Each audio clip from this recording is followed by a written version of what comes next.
दोस्तों, ये मैं अभी जहां मौजूद हूं, ये सिरपुर दिगवारा का स्टार्टिंग पॉइंट है। पुल जो है 14 किलोमीटर का अप्रोच पुल है और कन्हौली में जाकर मिलेगी। अगर मैं बात करूं दिगवारा से अगर आप जा रहे हैं तो कन्हौली में जो अंतर्राष्ट्रीय राजमार्ग का जो वो बस स्टैंड बन रहा है, वहाँ पर जाकर यह पुल मिलेगी और जो बिहटा सरमेरा का कनेक्टिविटी उसी बस स्टॉप पे है। और यहाँ जो है ये पुल का जो पिलर्स का है, जो ये स्टार्टिंग पॉइंट है, ये यहाँ पे VOP बनेगा। एक अंडरपास भी रहेगा। जो यहाँ की ग्रामीण सड़क है वो इधर से उस तरफ जाने के लिए, हाईवे को क्रॉस करने के लिए ऊपर से न जाकर नीचे से चला जाए और यहीं से पुल का स्टार्टिंग पॉइंट है। जो पुल यहाँ से धीरे धीरे, जो आप तिरछा देखते होंगे पुल के स्टार्टिंग पॉइंट, धीरे धीरे जाकर और वो अपनी ऊपर की सीमा पर पहुंचने के लिए जो हायर स्टैंडर्ड होता है पुल का, वो आगे जाकर NH30 के पास अपनी पूरी सीमा पर पहुंच जाएगी हाइट की। इधर की मैं बात करूं तो ये ये जाएगी, ये कन्हौली की ओर डायरेक्शन में बता रहा हूँ, ये कन्हौली की ओर जाएगी। और अमूमन इस एरिया का जो विकास हो रहा है ना, वो बड़ी तीव्र गति से हो रहा है। मैं निवेश के ऊपर भी एक वीडियो बनाऊंगा अभी। लेकिन ये जो सिरपुर का जो पुल है ना, सही मायने में मैं बोलूँ तो मनेर के अंदर में एक बड़ा विकास का केंद्र बनकर उभरेगा। क्योंकि जो अमूमन है लोग अब यहाँ पर आकर बाहरी बसावट बसने लगेगी और जब बाहरी बसावट आती है तभी जाकर किसी भी एरिया का विकास हो पाता है।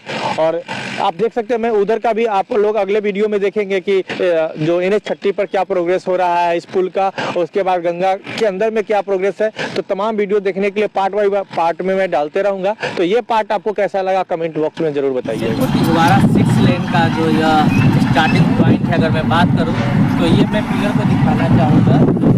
जरा पिलर को दिखाइए। ये पिलर जो आप देख रहे होंगे, ये पिलर बेस पर अब फाइनल हो गया। मतलब यहाँ से जो बेस अब बनना चालू होगा, धरती के नीचे जितना जाना था वो चला गया है इस पिलर, और अब यहाँ से बेस स्टार्टिंग होगा।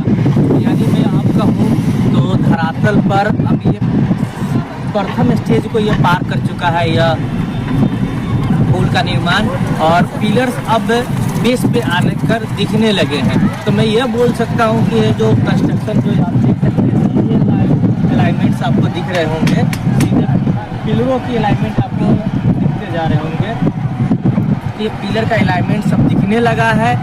अब धरातल पर यह काम दिखने लगा है और ये इसी को विकास कहते हैं। विकास इसलिए मैं बोल रहा हूँ, जो ये सिरपुर का जो इलाका था, जो अमूमन दिगवारा से नहीं जुड़ा हुआ था, या तो आपको जाना पड़ता डायरेक्ट कहाँ, आरा कोइलवर से होते हुए डोरीगंज जो पुल निकलती थी, या JP सेतु, यहाँ से 17 किलोमीटर दूर आगे बढ़कर JP सेतु सोनपुर के माध्यम से ये इलाका जुड़ता था छपरा से। लेकिन अब इस पुल के बन जाने से ये होगा क्या कि दक्षिण बिहार का जो बिहटा सरमेरा रोड है वो बिहटा कन्हौली में मिल रहा है, और वहाँ से ये रोड का अप्रोच वहाँ जाकर मिल रहा है। तो जो कनेक्टिविटी जो है आम लोगों के लिए वो आसान हो जाएगा। जैसे दिगवारा हो गया, शीतलपुर हो गया, अमनौर हो गया, मैं बात करूँ सोनहो, परसा, ये सब तमाम इलाके जो है गोपालगंज सिवान में वो बहुत जल्द जुड़ जाएंगे साउथ बिहार से। नॉर्थ बिहार जुड़ जाएगा साउथ बिहार से, और साउथ बिहार जुड़ जाएगा नॉर्थ बिहार से। और होगा क्या, विकास होगा, आवागमन की संभावनाएं बनेंगी, व्यापार की संभावनाएं एक दूसरे से आदान प्रदान होगा, और यही आदान प्रदान करने के जो तरीका है वो व्यवहार को बढ़ाता है, व्यापार को बढ़ाता है, और व्यवहार और व्यापार बढ़ते हैं। सिरपुर दिगवारा 6 लेन ब्रिज का काम बड़ी तीव्र गति से किया जा रहा है। अब ये देखना है कि समय पर पूरा हो पाता है या नहीं, क्योंकि अमूमन भारत में जितने भी बड़ी प्रोजेक्ट्स बनी है कोई समय पर पूरा होता नहीं है। तो तीव्र गति से काम चालू है। हमारे दाएं तरफ अगर आप दिखाएं तो आपको ये पुल बनना चालू है। तो गंगा नदी में पिलर्स की जो काम है वो लगातार तीव्र गति से है, क्योंकि गंगा नदी में जब कोई भी काम होता है तो अमूमन पहला टारगेट कंस्ट्रक्शन कंपनियों द्वारा रखा जाता है कि हम पिलर्स को पहले बना लें। रीज़न है क्योंकि 4 से 5 महीना 6 महीना इसमें काम नहीं हो पाता है। जून से लेकर दिसंबर तक नदी में काम करना थोड़ा मुश्किल होता है, वो आप सभी को पता है, क्योंकि पानियों का जो प्रवाह होता है बड़ी ही तीव्र होती है। और मेरे साथ जो वीडियो जर्नलिस्ट हैं मैं उनसे बात करूँगा कि आप मेरे साथ जरा उस पोजीशन को दिखाएं। अगर आप जूम करके दिखाने में सक्षम है तो सामने जो पोजीशन है वो दिखाएं। बीच में अभी 2 पिलर की नींव रखनी और बाकी है, वो 2 पिलर नहीं रख पाए हैं, नींव नहीं रखा गया है। और उधर से देखेंगे अगर दिगवारा साइड से तो बहुत ही तीव्र गति से गंगा नदी में नाव उतारकर नाव पर बड़ी बड़ी मशीनें रखकर कंस्ट्रक्शन किया जा रहा है।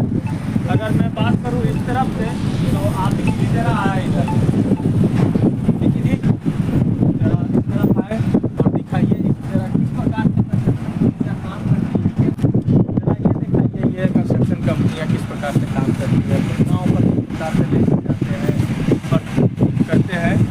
और ये जो है टेक्नोलॉजी का सहारा होता है, मशीनें द्वारा पहुँचाया जाता है और कंस्ट्रक्शन को कंप्लीट करवाया जाता है। तो काम करना बहुत चुनौती भरा होता है, लेकिन क्या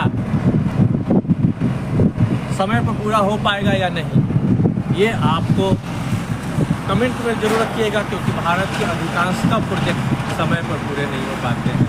और यह लेकिन जब बन जाएगा तो यहाँ के आम लोगों को बहुत ही राहत होगा। अभी जैसे देख लीजिए इस प्रकार अभी लगातार यहाँ काम हो रहा है, पीछे देखना है तो काम